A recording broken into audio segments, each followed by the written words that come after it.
આજના યુગની અંદર લોકો એવું માને કે કોઈ મેલી વિદ્યા ન હોય, એમ લોકોનું કહેવાનું. હવે જુનાગઢની અંદર રાડિયાસ કરીને એક રાજા થઈ ગયા. એને રાણીયું ઘણી પણ સંતાન નમરે. એટલે રાજાઓ તો સંતાન આડુથી બીજા લગ્ન કરે. પછી એને પાછા લગ્ન કર્યા અને એ રાણીને ગર્ભ રહ્યો. એટલે જે આગળની રાણીઓ હોય એને ઈર્ષા થઈ કે આનું તો માન વધી જાય એમ.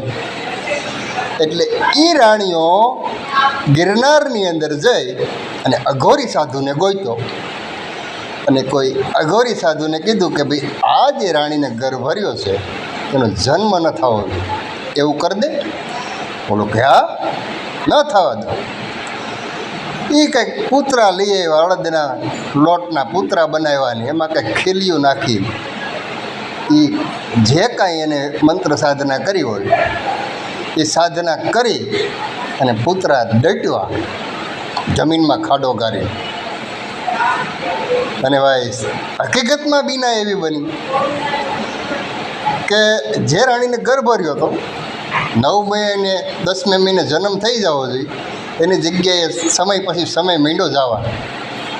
પછી તો એ રાણી પીડાવા માંડી. પછી તો એને બધું કર્યું. પહેલાં તો આવી કંઈ ડોક્ટરી હતી નહીં. તે સમયે એ લોકોએ જે રાજાને બનતી હતી એટલી રાણીની મહેનત કરી, પણ વર્ષો પછી વર્ષો જવા માંડ્યા.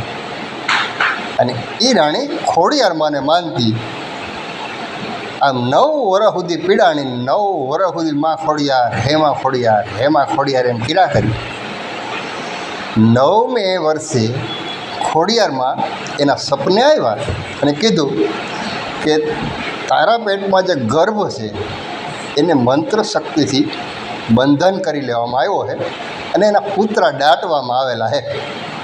તું જાહેર કરી દે કે બાળકનો જન્મ થઈ ગયો છે, એટલે એ લોકો એ પુત્રા જોવા જાહે એટલે હું પૂગી જાય. આ ભાઈ સવારમાં વાત કરી રાણીએ કે ભાઈ આ રીતનું મને સપનું આવ્યું છે, એટલે જાહેર કરી દીધું. અને જાહેર કર્યા પછી કે રાજની અંદર રાણીબાને પુત્રનો જન્મ થઈ ચૂક્યો છે. એટલે જે રાણીઓ હતી ને પુત્રા દાડ્યા હતા ને જોવા ગયું ત્યાં ખોડિયારમાં પૂગી ગયા અને એ પુત્રા લઈ અને પવન વેગે સમુદ્રમાં ફેંકી દીધા. એ સમુદ્રમાં ફેંક્યા એટલે વાં રાણીને પુત્રનો જન્મ થયો. એ પુત્રનું નામ આ નવઘણ પોતે.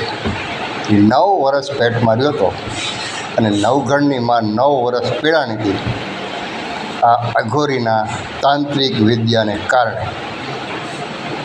તો આમાં કેટલું સત્ય કેટલું અસત્ય, જય અલંકાર.